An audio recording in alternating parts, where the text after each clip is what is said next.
Welcome back to Wave 3. Listens, if you have a senior that you love in your life and you want the very best for them, there comes a time where they may need a little help and you might need a lot of help. Senior Transitions is all about that. Senior Home Transitions. With us now is Patti Nasier. Patti is the president and the founder of Senior Home Transitions.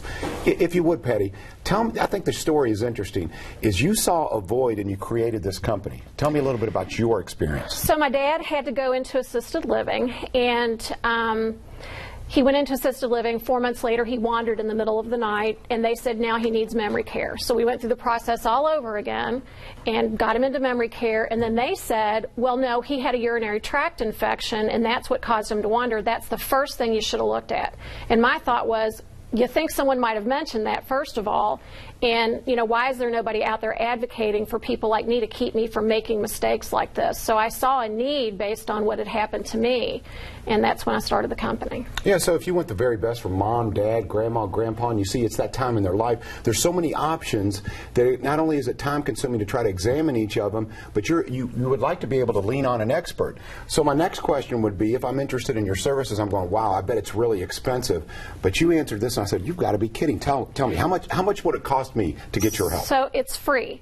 I have contracts with every community in about a 50-mile radius, and I also help with in-home care if someone needs that, and I don't make any money on that, but what I want to do is I want to meet with families no matter what their need is and take care of them. So if I don't make money on someone getting in-home care, that's okay. I want the seniors taken care of.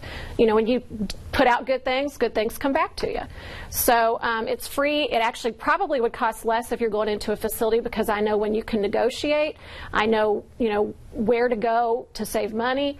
It's very complicated because you can spend anywhere from $1,500 to $8,000 on assisted living, memory care, that kind of thing. So it's knowing what should I budget, how long will my money last, what options do I have in case money's going to fall short, because there are foundations at some facilities where you can go in private pay for a certain amount of time and then be allowed to stay, or go across the river to Indiana, because in Indiana, Medicaid pays for assisted living where it does not in Kentucky. So it's a very convoluted, complicated scenario. Not everybody has all the money in the world, so, you know, sometimes you have to finesse and figure out how can I get the best for the least, and how much of that can I negotiate, how much, you know, what do I need to do? So that's where I come in. This is fantastic because you have relationships with the facility. They pay you. Exactly. They pay you. So really, you get the best of both, and that you get the best decision for your loved one with the expertise of Patti. So Patti, there's a lot of options here. So like, if someone has, a senior loved one has a cognitive issue, whether it be dementia, Alzheimer's, you'll say, well, this facility offers this. Right. Or if you say, well, you know, my mom has bad hips. I need a place that offers some rehab. Right. You know what everyone specializes in, right? Right, exactly. And every community isn't right for every person. So say money was the same and the care levels were the same. You got to also look at where are they going to be happiest, because this is a way for them to continue living independently as possible. So who speaks to their interests? Where are they going to find friends with common interests? You know, it's more than just care. And you know, I know who's good and who's bad. You know, just because I have a contract with somebody doesn't mean that's necessarily a great place. So and you want the best fit. Yeah, exactly, for everything. Well, and so just, you know, I get to know the seniors. I go on the tours with them. I not only help negotiate, but I go with them to make sure. So you can ask questions. I make sure they get, so I get to know the family, make sure that the people who are giving the tours are telling them what's pertinent to that family about that facility, because they may get their spiel going and forget what they're going to say, and they may miss something that's important to this family.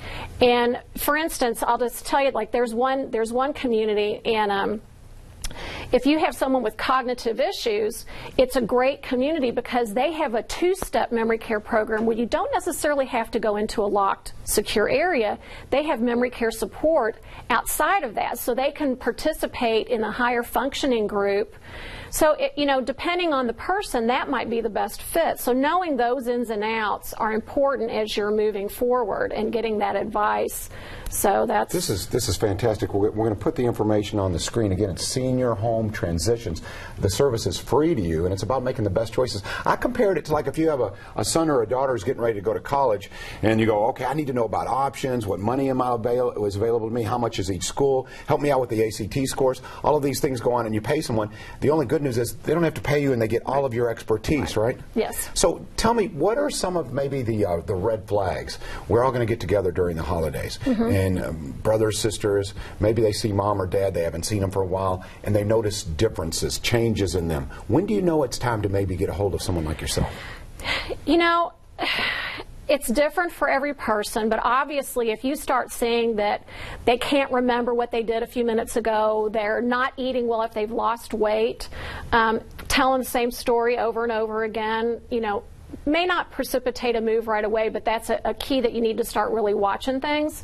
But if they start isolating themselves, and that's one thing that folks with dementia, people don't really realize, because sometimes with dementia, your memory may not be as affected as your processing and executive functioning. So when that happens, the senior's world gets smaller and smaller because everything is too overwhelming. And when they start closing their world in because they're afraid to go out, or it overstresses them or overwhelms them, that's when you need to start looking at making a move into a smaller environment that they're more comfortable in. And what I like about what you do at Senior Home Transitions, Patti, is the fact that you don't have a particular client that you're beholden to. You can. I'm going to show you all the options. I'll make my recommendations after I talk to you, the family, the loved one, and then we'll come up with what is the best fit. This is really good. So how many relationships did you say you have now? Not only here, because like you said, the laws are different in Southern Indiana, and you know how to take advantage of those as well. Right. I mean, I have relationships with over 60 communities, and then I work with every nursing home in the state and in Southern Indiana. You know, I work with all of them. You know, I have a lot of relationships with those communities. I have relationships with physicians. That's where I get most of my referrals. Hospitals, social workers, physicians. They'll say it's time. Case managers. Can you step in and help this family? Exactly. They need help. Exactly. So they'll refer the family to me and say, you should talk to her and have her help you. All right. And now, this will be your referral. So say, I saw it on the show. So they call you. How's the process work? They call you meeting first, a little consultation meeting? We talk on the phone. I get a feel for what we're looking at, and then there's a family meeting, and that can be with the loved one or without. If they've got dementia, usually it's without, because we don't want to stress them out talking about moving them in front of them. So, and I come to them. They don't come to me. You know, I meet with them, whatever's convenient for them. Sometimes it's after hours because you got to look at after work, or it's on the weekends. And then we go through the process of looking at the finances, seeing if there's VA benefits applicable.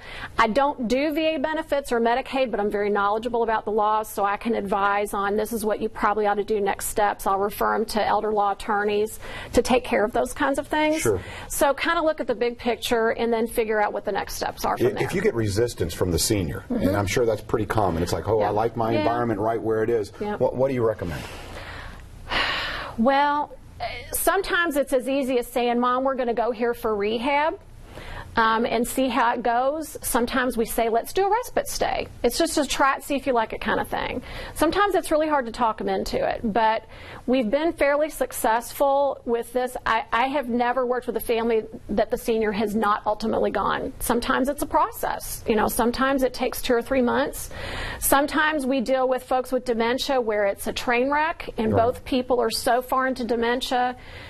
It can be a very lengthy, complicated process, and we actually specialize in that. And I've got a nurse that works with me now, and we have come up with some really creative storylines and role-playing to do with the seniors to get them, because you want them to go willingly. And I hate to say that sometimes we lie to the seniors with dementia. I call it therapeutic white lies, because they can't reason through, I can't cook for myself, I can't drive, I wander around and don't know where I am. So bottom line is, it's all for the best for the senior. Exactly. And you know, the big takeaway for me from this is you're doing this because you really do have compassion in your heart. I love it. Because of what happened to your father. Yes. And it doesn't cost you a dime. Again, Senior Home Transitions. Talk to Patti Nasier, make an appointment today. If mom or dad, grandma, grandpa, they're going through that part of their life where they need a little help, you need help as well, and she can show you how you can access that help. Yes. Patti, thank you so much. Thank you, John. Really enjoyed it. All right, enjoy the beautiful day outside. Go Cards, and we'll see you tomorrow right here on Wave 3 Listens Live.